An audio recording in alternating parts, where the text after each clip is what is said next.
The contract between the schools and the teachers was set to expire in August. Tension was mounting. I believe that this is probably going to be the most difficult set of negotiations that I have been involved in for a number of years. I think the implication of our succeeding in some of the elements, like accountability or like moving power to the school level, represent fundamental changes in culture. When they talk about eliminating seniority, they're talking about control and they're talking about power. And they're saying that we want to have the power and control over you, which seniority is a blocker. That's why I hold on to seniority, because it's giving people some rights and dignity. It's a stop. Kirsch remained firm, so did Hornbeck. I'll do everything under the sun to avoid a strike, except give in on issues that I think are really central. Everything is blaming the teacher. It's all give back, do more with less. And people are tired. I think also that the union is figuring out that the old days are gone. They want to strike. I absolutely don't want to strike. The union's next move was to call a general meeting of the membership. David Hornbeck never really worked in a school district, never really had to deal with unions. But they should know by now, the PFT doesn't run from a fight. Whether it's pay increases or holding the line on benefits, solidarity has been our sword. Our victories have made us strong. And if we continue to stand together, our cause will again lead the way. Philadelphia Federation of Teachers President Ted Kirsch. 7,000 PFT members met on June 19, 1996. These proposals are right out of 1967. We are not turning back. We completely support the leadership of this union. It's not just about the superintendent's reform.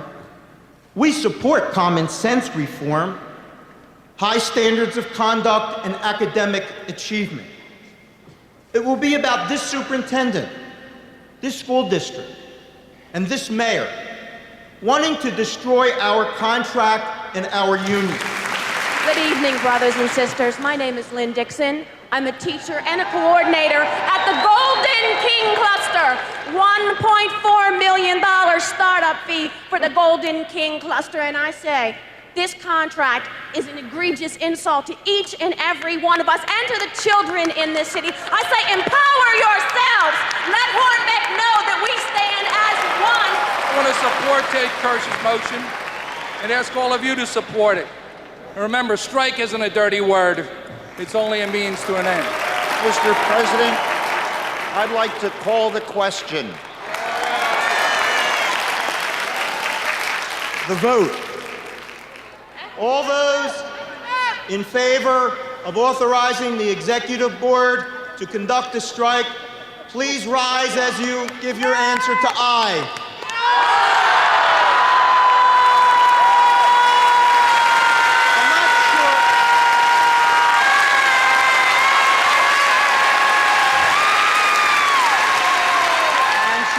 David and Ed and all the other people, I'm sure they heard you loud and clear. Thank you very much, and we'll see you in August.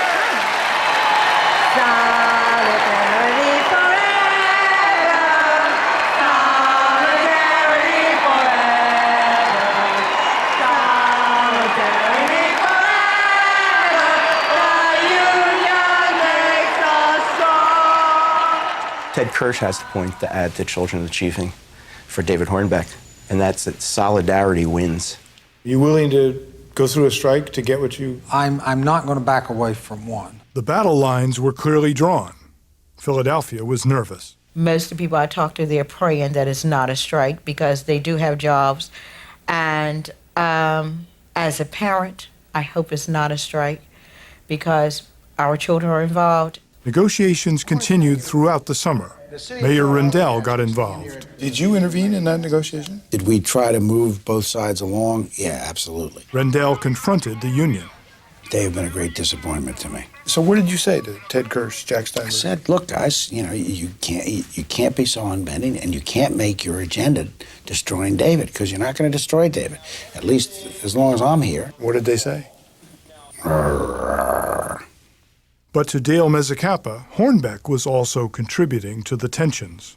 I think he's made mistakes in dealing with the union. I think he should have made more of an effort from the beginning to really draw them into everything. But I think he found that it was a fairly, it was a futile effort because they just weren't going to think differently and weren't going to change very much. Negotiations went down to the wire.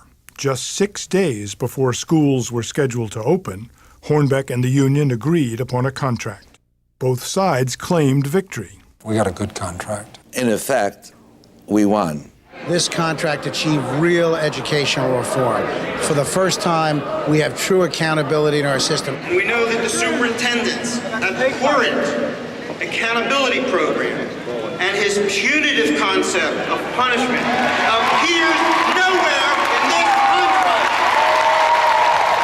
We've got 4 years of labor peace. It's a 4-year contract, and that's important. He got a contract that wasn't what he would have wanted to have. It didn't make a lot of progress in the areas of accountability and other issues relating to teachers. You wanted to make a dent in the seniority rules. That's right. And you failed completely. And we more or less failed to do that. The settlement did not end the feud. He has no respect for working people at all. The only thing important to David Hornbeck is that his plan, as he sees it, be instituted, period. I'm with the PFT on most issues, but I wish that they could have been more flexible in their response to David, and I wish they could have been more focused on what was good for the kids and a little less focused about protecting every single teacher out there. Care to venture a guess about the future? Well, I think as long as the relationship with the union is as poisonous as it is now, it will be very hard for Hornbeck to win what has been termed the hearts and minds side of his job, which is to win over the hearts and minds of the parents, the teachers, the principals, the people who work in the schools. All good reformers have to have a tad of self-righteousness. And unbending, inflexible. He's getting more.